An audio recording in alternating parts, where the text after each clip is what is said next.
Hello and welcome to Student Affairs Live, the online learning community for student affairs educators.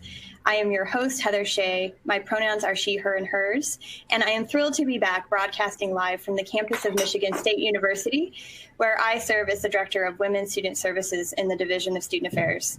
On today's live broadcast, we are discussing the long-awaited second edition of the book, Multicultural Competence in Student Affairs, Advancing Social Justice and Inclusion, with Doctors Amy Reynolds and Raechele Pope. The episode of Student Affairs Live is part of the Higher Ed Live Network. All of our episodes offer you direct access to the best and brightest minds in education. Be a part of our live broadcast by sharing your knowledge. Participate in today's discussion by tweeting us using the hashtag Higher Ed Live, and thanks to my amazing graduate assistant, Gabby Walla, who is in our office tweeting at Higher Ed Live and monitoring today's back channel. Thank you, Gabby.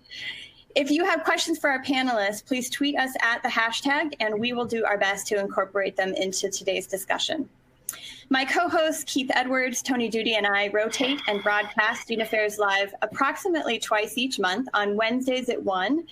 Today's live broadcast is powered by Platform Q, Education's conduit online engagement platform. Learn how to integrate continuous online engagement into your marketing and enrollment plans using Conduit by visiting platformqedu.com. All of our episodes are recorded, and they are free and easy to access in the video archives at higheredlive.com, or you can take Higher Ed Live with you on the go by subscribing to our podcast. Higher Ed Live is produced by M. Stoner, a digital-first agency committed to tailored solutions that drive real results. M. Stoner teamed up with TargetX to design a survey focusing on how prospective teen students use a range of digital tools, social media, websites, email, and digital ads during their college search and selection process, and learned what information is most helpful at each stage of the journey. This 2019 digital admissions research offers rich insights into the nuances of their behavior as they make a vital decision in their lives. To be among the first to hear the findings and join M. Stoner on October 30th at 3 p.m. Eastern, noon Pacific, for a free webinar. And we're tweeting out a link about that right now. So now on with today's show. As I said, today we are talking about the long-awaited second edition of Multicultural Competence in Student Affairs, a groundbreaking book first published in 2004. And this book, as D.L. Stewart talks about in the foreword, was one of the first of its kind. It effectively framed the importance of incorporating multicultural awareness, knowledge, and skills into our professional practice, regardless of where in student affairs one worked. So I am thrilled to be joined by two of the three authors today. So let's meet our panelists. Raechele, do you want to start? Sure. Heather, first of all, welcome back to Student Affairs Live. We're thrilled to have you back. And Gabby, thanks so much for handling the Twitter component. My name's Raechele Pope. The pronouns I use are she, her, hers. Currently, I'm the Associate Dean for Faculty and Student Affairs and the Chief Diversity Officer for the Graduate School of Education at the University of Buffalo. I'm also an associate professor of higher education and student affairs. I earned my doctorate at the University of Massachusetts in organization development, and I have a master's degree in student affairs from Indiana University of Pennsylvania. In my 38 years in the field, that's a long time, I've worked in several institutions and in several states and in a variety of functional areas, including academic advising, residence life, and diversity education and training. And I've been a faculty member, a scholar, and a social justice advocate for more than 25 years.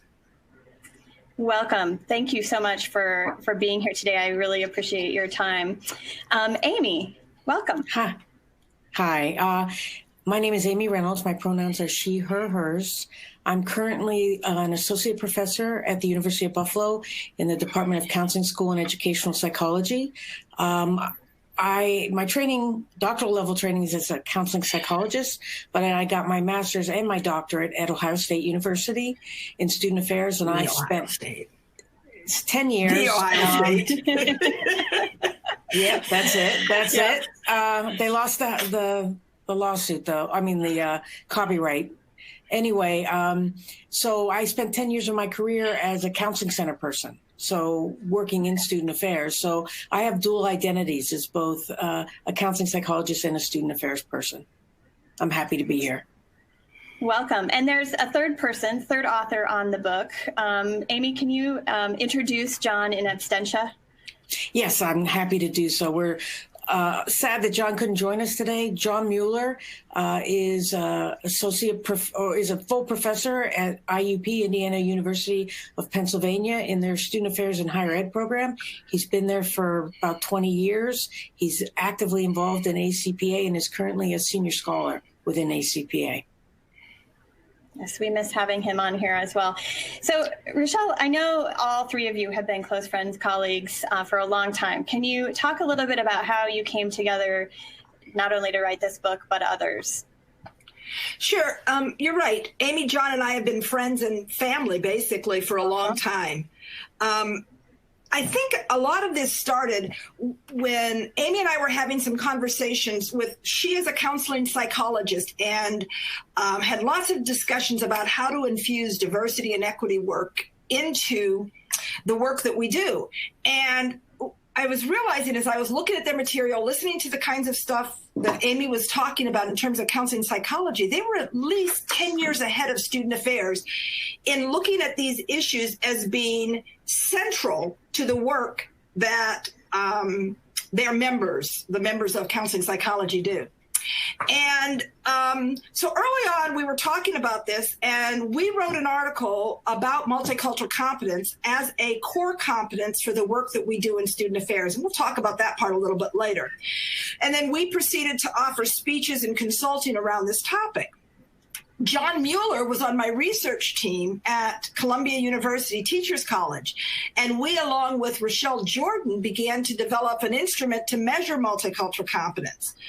And John and I were doing some work, and I believe I want to give a shout out here to Mary Howard Hamilton, because I think I could be wrong, but I think we had gone down to, when she was in Florida, to do a workshop at the university that she was in Florida, around multicultural competence.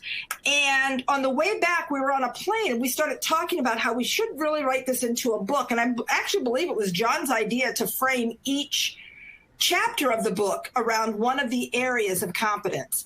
And so from there, we had already developed a dynamic model, the three of us, but it was from there that the book was born, that conversation. That is awesome. I love hearing those origin stories, because those are the behind the scenes pieces that we don't know about. Like how do these ideas become the books that we read? So right. Amy, tell us about the second edition. What is new? Why an update? Well, it's sort of interesting. So we did the first book in 2004, and about 2011 or so, we got approached by Josie Bass to do a second edition. But at that time, we had our heart set on writing a different book, one that looked at the multicultural change intervention metrics, because we felt like it was a really powerful tool for doing interventions on campus. And so they agreed. They thought it was a good idea for a book. Since then, though, we had had multiple conversations about the need to really update the book, because as you said at the intro, in 2004, there was very little out there. Since then, this area of the literature within student affairs has exploded. And so we felt like the field has evolved and changed, we've evolved and changed, and what we wanted to do was reorient our model to those changes. And in that span, we'll talk about this later, the profession did embrace some competencies as well. When we came out with our book, there was no such model or framework. So it's important to put that in that context. Yeah, in fact, I know since 2004, the whole conversation around competencies has drastically changed, and ACPA and NASPA have now released and then revised their set of professional competencies for the field, which I know many graduate programs utilize. So how did this update of the book embrace those competency areas and integrate those into your dynamic model? Yeah, I want to go back to what Amy was saying about how this didn't exist. And this is what's really, I think, powerful. And it says a lot about how we have changed over time. when we began with the book in 2004, actually when Amy and I wrote the article in 97, I think, about introducing multicultural competence, there had been no agreed upon set of competencies within the field of student affairs. I did across the board, period. Not just around multiculturalism, across everything.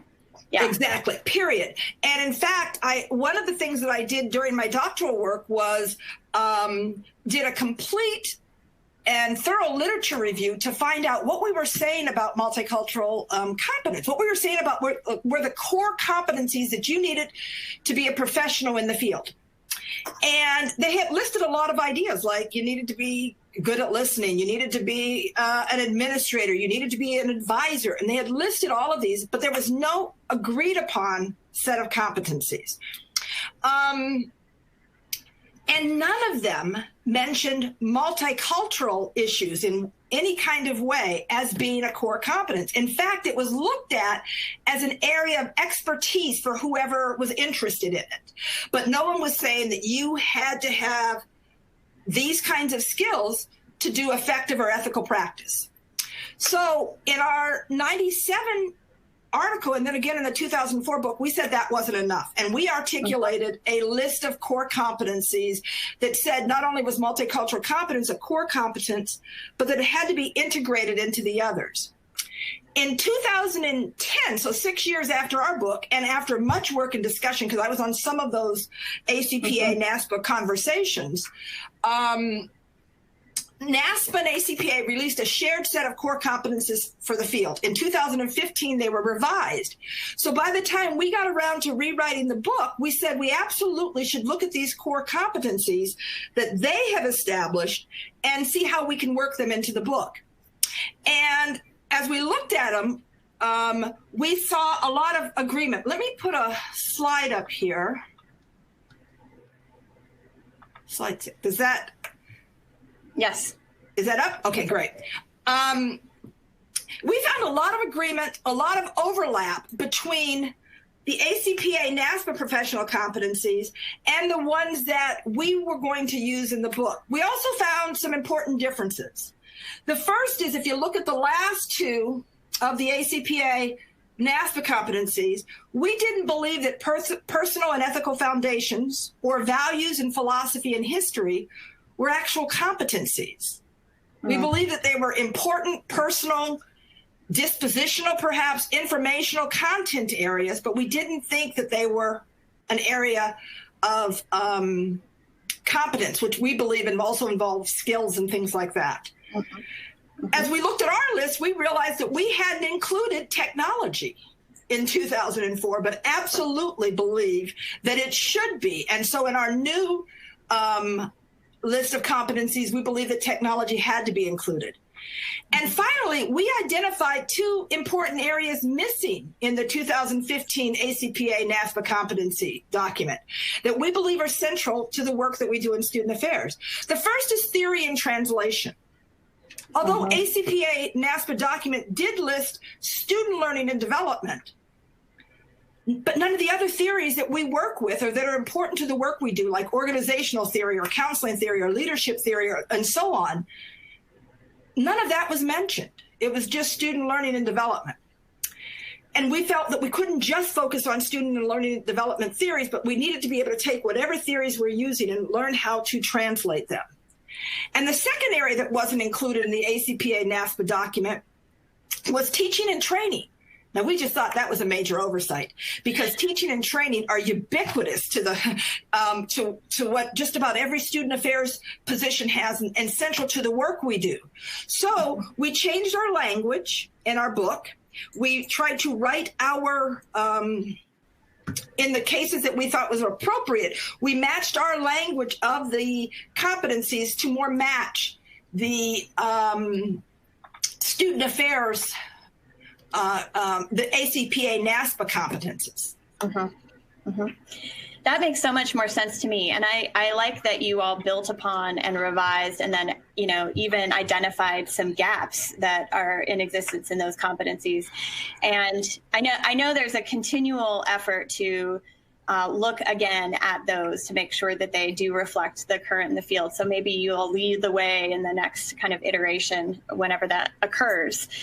So I want to step back for a moment and talk about a couple themes from the book that we discussed in our prep calls, because I think the words themselves, there's power in the words themselves, right? And you return to this continuously through the book. But let's talk about first the underlying assumptions about what the word multicultural includes and maybe does not include. And you talk about the parallels and intersections between multicultural competence and social justice. What do you think, Amy? Can both coexist? Is one better than the other? Is this a false dichotomy that we're heading down? Well, let's start with the first part of your point, Heather, which I think is really important, which is the language that we use.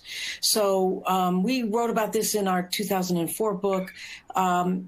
We have an expanded view of what multicultural means. So in a lot of contexts, many people use an inclusive definition, which we absolutely believe in, so that it includes all the social identities and constructs that are important, such as gender expression, ability, race, ethnicity, gender, all those aspects, right? So we felt like it should be inclusive. At the same time, given the world that we live in and a tendency for people to go broad and go inclusive when they may in fact be avoiding race, we also believe that our definition of multicultural is both inclusive and race-based.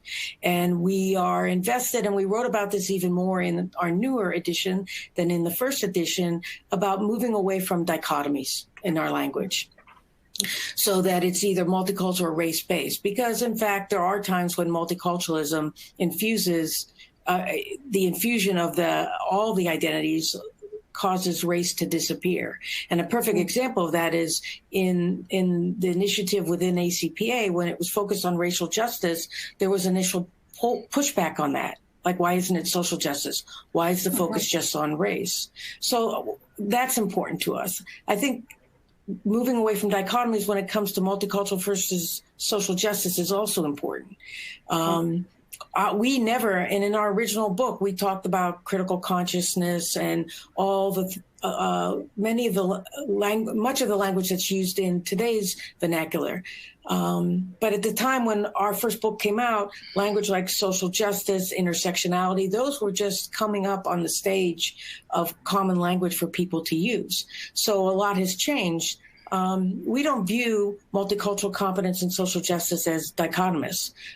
There's some people that have expressed to us that multicultural competence is the past, social justice is the future. And we couldn't view that more differently. And I guess the strength of our belief is that they're intersectional. You can't have one without the other. You can engage in social action, social activism, social advocacy, and try to transform institutions, but you need certain awareness, knowledge, and skills in order to do that.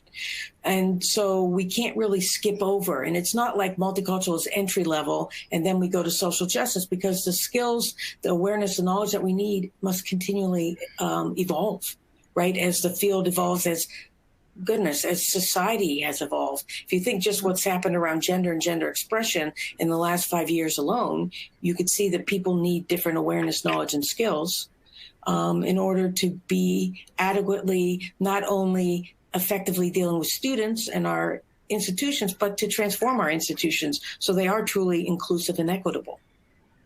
I think I want to even add to that 2 points. It's that we have a tendency to run from race. And if that is your reason for wanting to use the term multicultural, then you have misunderstood at least how we define multicultural, and that is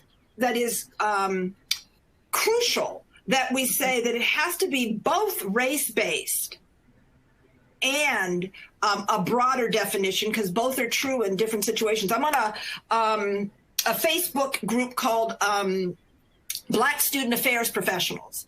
And in this conversation, there was someone that asked the question, should we stop saying multicultural when we mean Black people? And to me, the question was, well, that depends. Do you mean Black people, or do you mean broader people of color? And that was the question. Should we stop saying people of color and say Black people? And it is true. If you're talking about Blacks or African Americans, that's who you're talking about. But if you're talking about other folks of color or other groups, then that's what you need to say as well. So it's like that. It is the dichotomy issue for me. Mm-hmm. Yeah.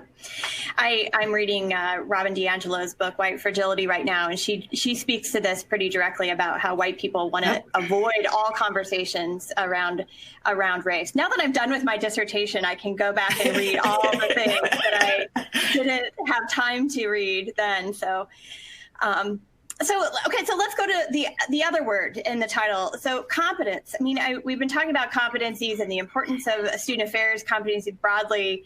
It seems like such a baseline expectation. Like if I'm going to a doctor, I don't want just a competent doctor. Like I want somebody who's actually skilled, maybe the best in the field for concussion research, for example. So what does being competent mean, and how do we kind of grapple with that as a baseline? Sure. Raechele, do you want to start? Yeah, I think I can't. I'm jumping to start at that question. Yeah. I think that's a great issue, and I think it's because there's a lot of misunderstanding about the word competence. And I want to come back to this baseline expectation. But first, I want to say that there were two reasons that we used that word, and we were very intentional about it. Probably more than two reasons. But let me go back to talking about core competence. This was what we said in our field that we all needed to know and be skilled. We needed awareness, knowledge, and skills around all of these areas. And back in the day before the first iteration of the book, we had some level of core competence, and we said everybody needs to know this, but that wasn't included. And so what we're saying is that we wanted to make sure that everybody knew that this was not just for the experts. This was for all of us, that we must all understand this and know this to a degree. This is not something that we can just pass off to somebody else or someone who has a particular interest in it. So that was one, because we were really going after the word core competence. What do you need to do your book? The second thing we wanted to really get to is that we don't use that definition of baseline competence. Yeah. We're more thinking about professional competence, and that when a doctor, you use the example of a medical professional. When a physician leaves their training, they are trained to be competent, which means big skills. I'm thinking in terms of Malcolm Gladwell's 10,000 hours. 10,000 hours is 20 hours a day for 20 hours a week for 10 years or something like that. I'm talking about really building a confident, competent skill set. So it's not this baseline, you're just going to be okay. And if someone is using that definition, they're missing it. They're missing that we're talking about professional competence. We're talking about the kind that athletes gather. So the everyday basketball player who goes to the gym at lunchtime might be competent, but they're not professionally competent. They're not going to be able to survive in the NBA. Or the musicians who spend all of these hours and they are gathering real skill and competence, and the difference between that and a professional musician. So we are professional student affairs practitioners, and so what you need is professional competence. And I think Raechele, I was going to say, sorry to interrupt, but I think on top of that, it's not like there still aren't specialists and there still aren't experts. Sure, exactly. Sure. Right. So there are still people that will have deeper, broader, the core of their work will be in these areas. Just like I know enough budgeting to get by in my household, but I'm certainly no budgeting master, right? So, there's going to be a range there, but what we're talking is what people need to be considered competent. Everybody. And the reason we do that is because multicultural competence or social justice competencies are things that people see as add-ons. They don't see them as core to what you can't do administrative work unless you're multiculturally competent. You can't be an effective counselor unless you're multiculturally competent. And I think that sometimes gets lost. Our first book, and I assume this one, people sometimes say, oh, that's a multicultural book. In many ways, we don't view it as a multicultural book. We view it as a book that's about competence, that is highlighting that the fact that there hasn't been an infusion of multiculturalism into how we understand our profession. Right. It's not a book about the model that we created wasn't a multicultural model. It was a dynamic model of student affairs practice. And so therefore, I think I can put up the another slide there. The other slide, yeah. So when we initially came out with this model, we saw it as these 7 areas. And the model was developed so that there was a hole in the center, or an area, an openness, I guess is a better way to say that, in the center. And one of the areas of competence was multicultural awareness, knowledge, and skills at that time. And it was left open in the center to say that if you are skilled in administration and management, that also needs to be multicultural awareness, knowledge, and skill needs to be a part of that. Theory and translation, it needs to be a part of that. It needs to be part of teaching and training. And that we wanted to depict that it is its own central area, but that it needs to be infused through all of them. In the new model, now I want to talk to you about this new model. The new model in this vision is not in the book. This is not the direction, because we're not completely pleased with it yet.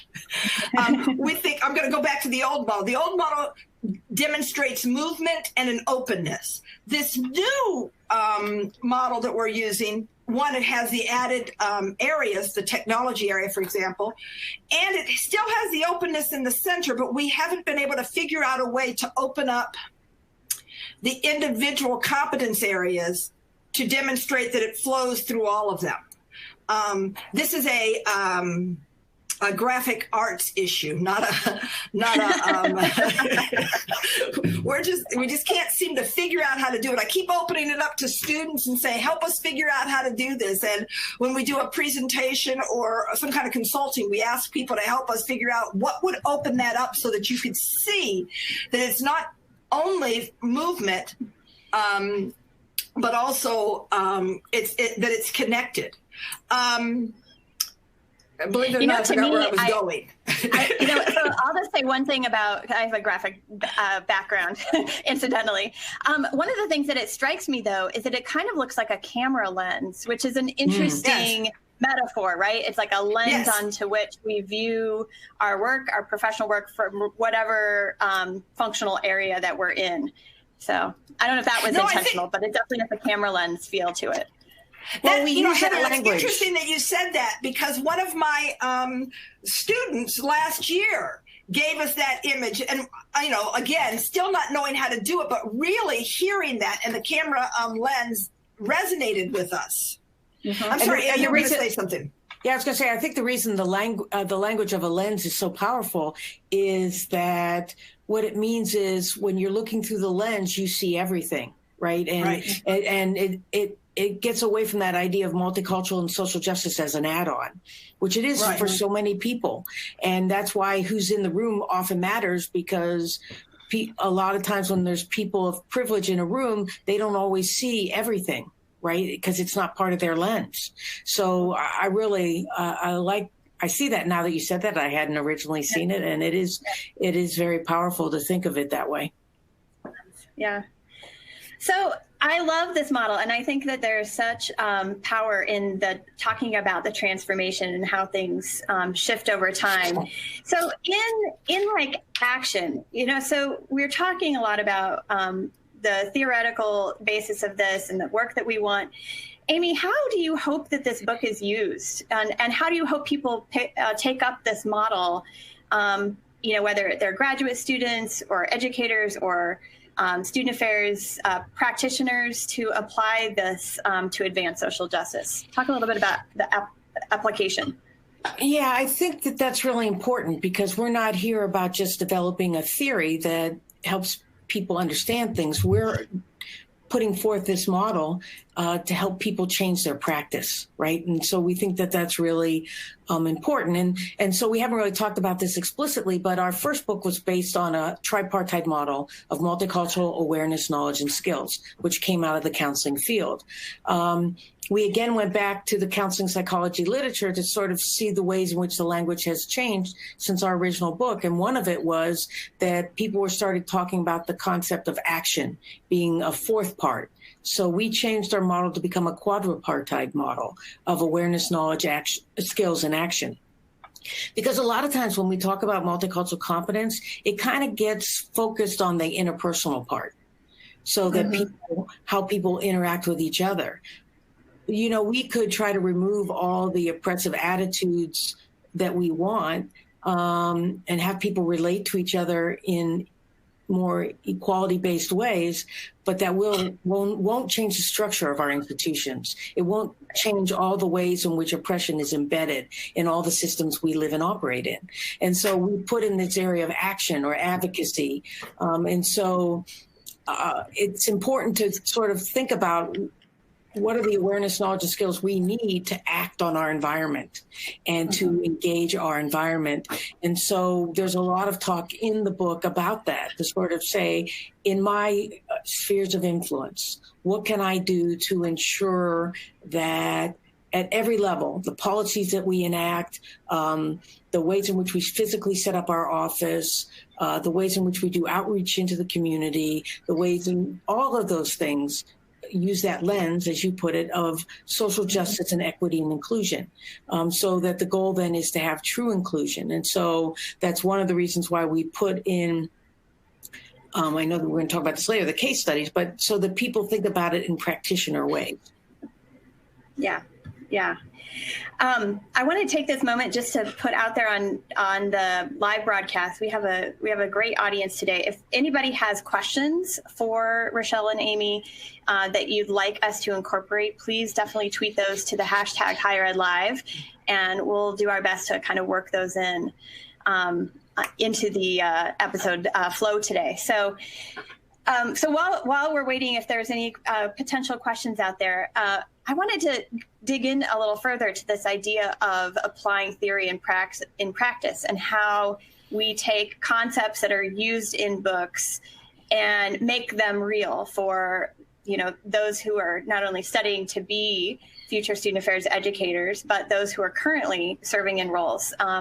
So when you talk about how it's to be used, I think one of the really phenomenal opportunities that you provide is the experience of being able to look at these cases. So I counted there's 17 different cases in the text.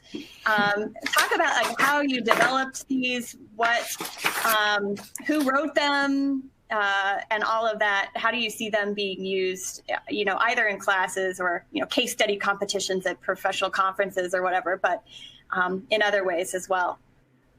Amy, I think this was your question, but yeah. Either of you, yeah.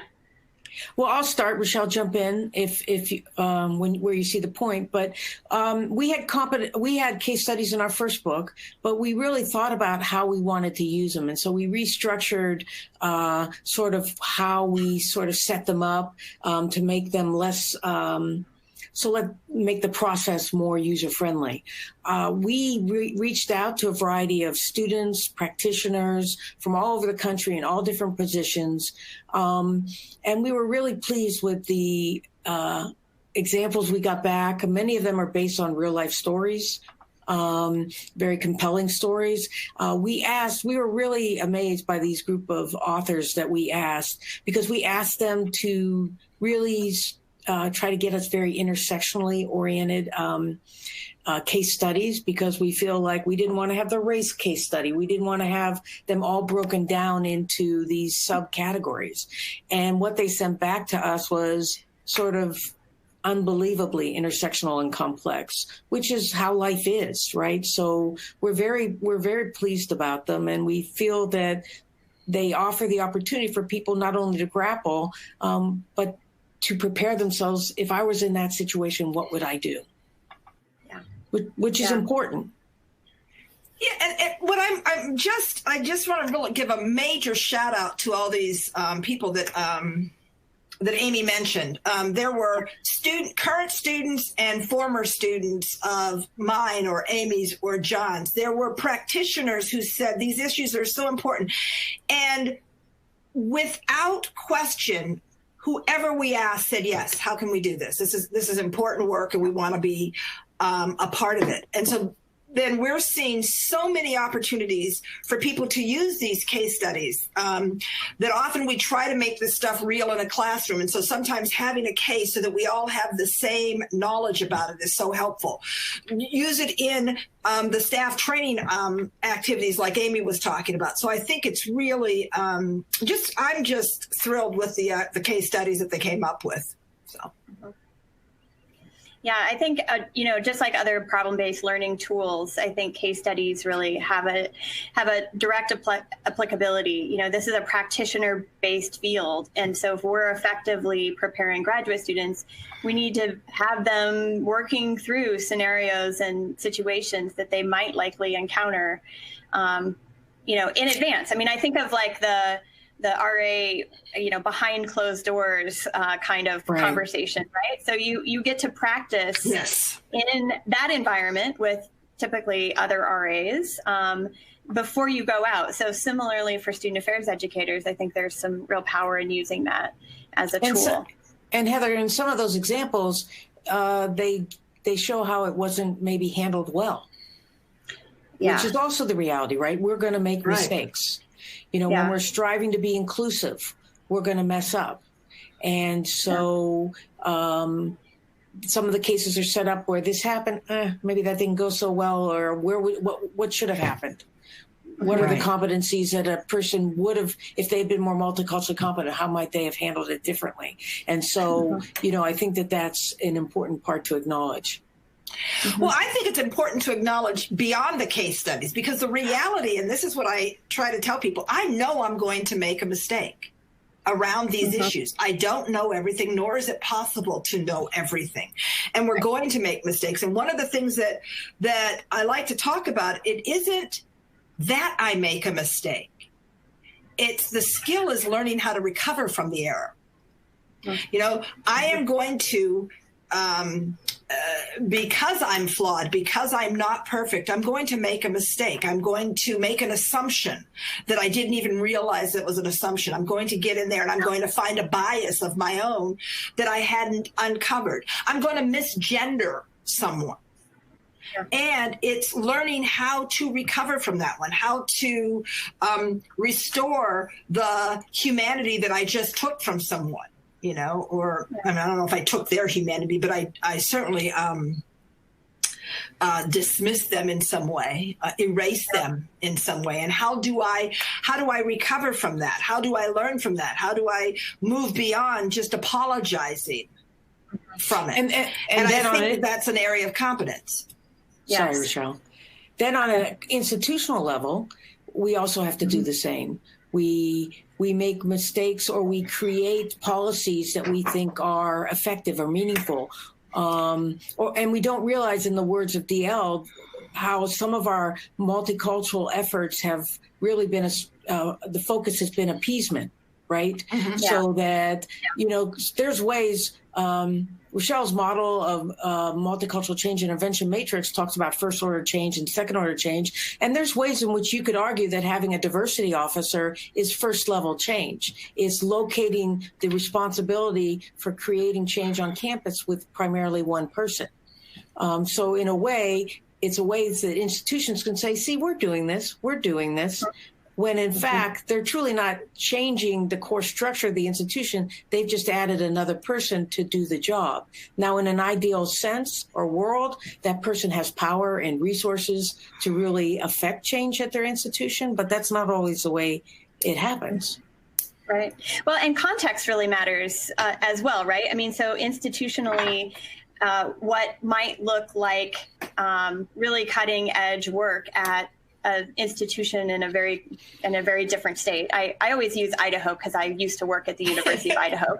But in Idaho versus what's happening at Michigan State University versus what's happening at Buffalo. I mean, that's the other benefit of cases, is that you can kind of think about, how does the institutional context that I'm operating within and the people in my political sphere, how might this case have played out on this campus in this particular time and space? So context is another kind of nice kind of connection piece to the cases.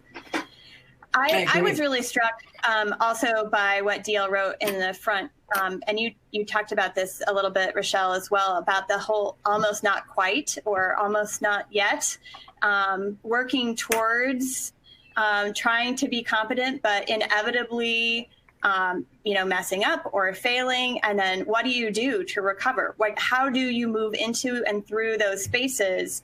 And I'd love to hear what both of you have to say about that, as far as, what, for the people who are watching today, for myself, when we mess up, what are some of the ways that we can, using some of the knowledge, knowledge and skills,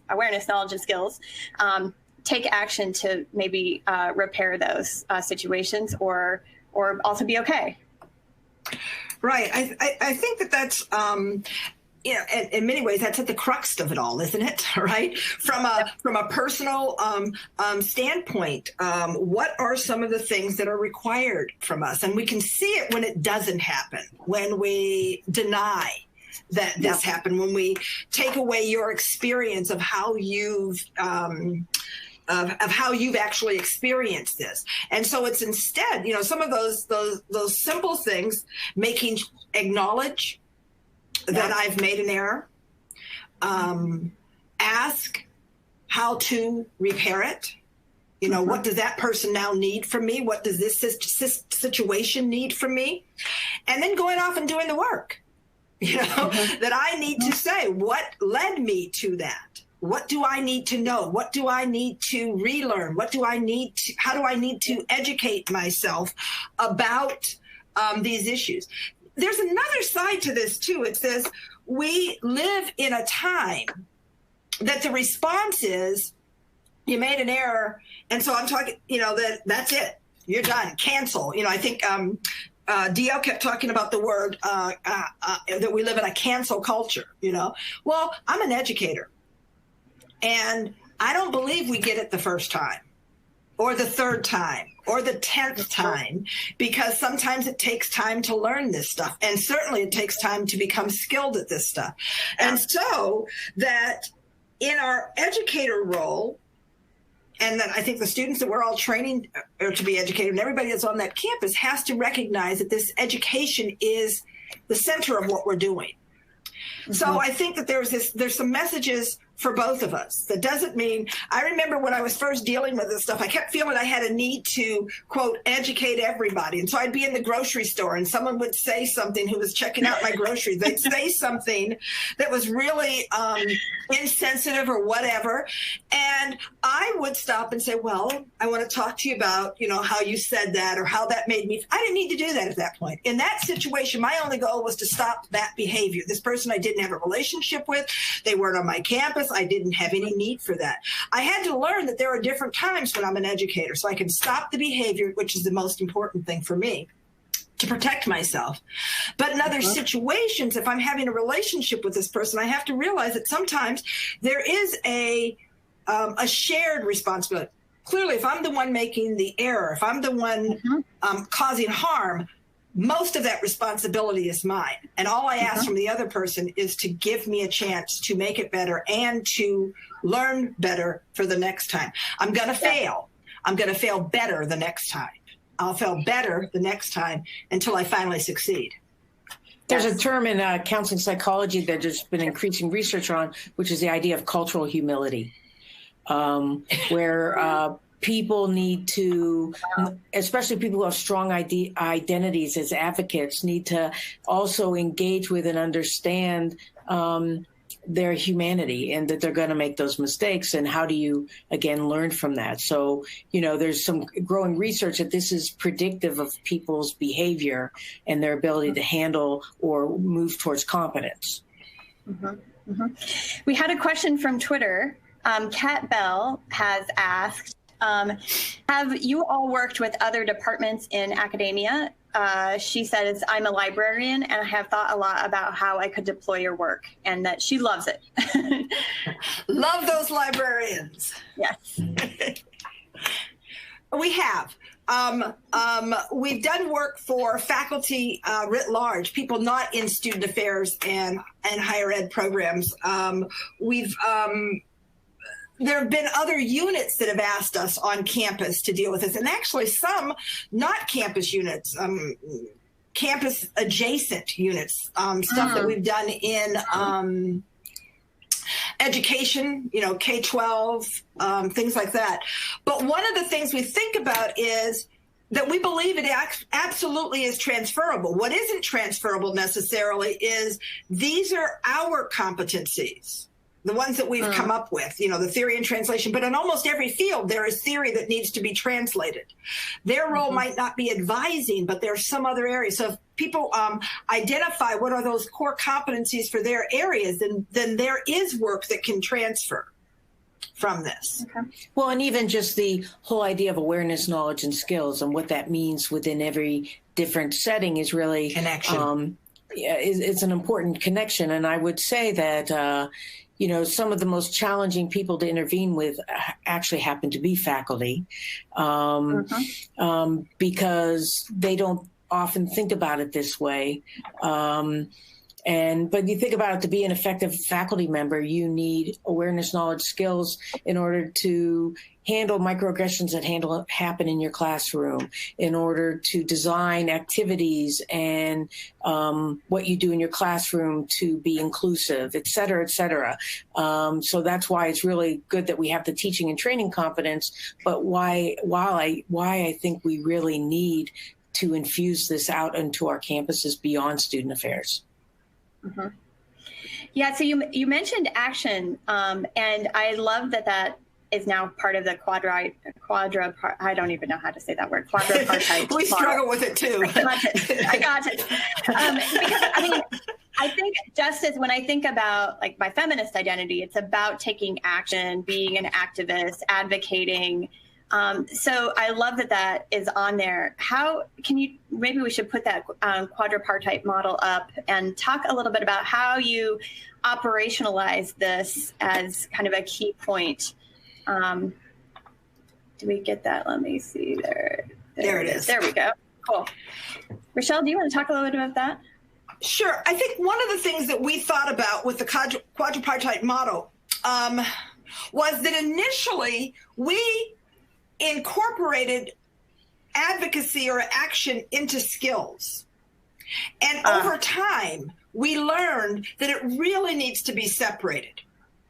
Because although you do need skill to be able to advocate for social justice, that if we actually parse them out, there are some, you need the skills, but it's a specific area. So we have the awareness, knowledge, and skills, and now it's not enough to do the work that we're doing. We need to advocate to ensure that the campus changes, just to ensure that our department or office changes. To ensure that our profession changes, right? So at the broadest level that we need to focus action and advocacy. And we can do that. And we offer a model in there that we, again, took out of counseling, but we can advocate on behalf of somebody who's not in the room, or we can advocate in concert with people that we're working with in a collaborative way. And we need to be able to do both kinds of action, both types of advocacy, because our rooms are not fully, there's not full inclusion in any setting. So we need to be aware of who's not in the spaces and then advocate on their behalf. And then we There's also a third need way. Okay. And that's just to make room for people to advocate for themselves. True. Mm-hmm. So we advocate for, we advocate with, and then we step out of the way to ensure that people can advocate for themselves. And too often we get stuck in the first two. Mm-hmm. Yeah. Yeah, that takes that goes back to that idea of humility, right? Like maybe my voice isn't the one that needs to be present right now in this space, and opening the opportunity or stepping aside, like you said. I love that. Well, and it requires diurnal thinking. I feel blessed in my life that I had a chance to work with Linda James Myers from Ohio State, who really sort of talked about diurnal thinking. And it's really important for myself as a white person in my striving to be anti-racist to really do the personal work with other white individuals to really help us learn and deepen our understanding of our privilege and the ways in which we enact racism on a daily basis. But sometimes individuals in those spaces forget that they need to step out of the way. And it's not all about us unlearning racism. It's about creating lots of spaces and being okay with spaces where not only is our voice not centered, but maybe we're not even in the room. Yeah. Right. Yeah. That's a really important point. I can't believe we're almost to the end of our time together. This conversation has flown by. So appreciate the comments on Twitter and feedback from everyone who's watching. But I wanted to hear final thoughts that you all would like to kind of leave the audience with today. And also knowing that these episodes are available in the archive for folks who are watching this, maybe a year from now in a student affairs professional preparation course. Like, what do you hope as kind of a final thought? What are the things that you want as kind of key takeaways? Amy, do you want to start? Yeah, I want to start where I just left off a minute ago, which is, the idea of critical consciousness really requires that people do a lot of personal work. I had the opportunity as a young professional in my first student affairs job, actually, at a college counseling center to be part of a group, Women Against Racism. And I really was in a position to do a lot of personal work. And I feel like that was transformative in my life. And so I hope that people realize that finding that balance between action and self-reflection and creating a feedback cycle. And I guess the other thing I just want to say is that when we focus on these issues, it's really about how you live your life. I can see it in my bulletin board right now. There's a quote I always have on my door or my bulletin board. It says, every aspect of our lives is, in a sense, a vote for the kind of world we want to live in. And it's by Frances Moore Lappe. And I really feel like diversity and diversity work is not a suit that you put on. It's how you live your life. Yeah, I think that I look at that quote a lot in Amy's office, and I do think that is incredibly powerful. I think the lessons that I would like to take away is for those of us who are faculty. That we dig in and figure this out and push multicultural competence and social justice and inclusion as central to the work we do. Now, I believe in student affairs, we've really done that, but we still treat it as a separate in many ways. Not all faculty, not everyone, but what I'm hearing from new professionals is it's almost as if it's in this category. When we're talking about diversity and equity and inclusion, here it is. And then when we're talking about the other work that we do in student affairs, it's over here in this set of skills. And somehow teaching students to do both. And I also hear from new professionals that they're just not getting enough skill. They're getting a lot of awareness. They're getting a lot of knowledge. So we're doing a great job there. They're actually getting a lot more in terms of advocacy. Like that we should be talking about these issues, and they're coming out and naming them. But what I don't see them getting the same amount of time is on developing the skills. And so there is a gap between knowledge awareness and putting this into practice. How will I put this in practice, and how can I? Wow. Yeah, we were just talking about this on campus last week in two different settings. And the ACPA ASH Presidential Symposium was about theory and practice. And they were talking directly about that as well. Because I do think that that's part of the mandate for this field is to think about how do we actually make tangible and real this for folks. And the skills themselves are a key piece of that. Mm-hmm. We actually, in the interim, during our final thoughts, got two questions from Twitter, and I think we might have a moment And both of them are fabulous. We probably have time for one. So Kristen Shimko asked, and this is, I think this is a really nice, tangible piece to also leave out. What do you feel is the best way to address microaggressions within student affairs if we become aware of them, especially when considering our own privilege? Are we best equipped to address this? And you think that's the easy question?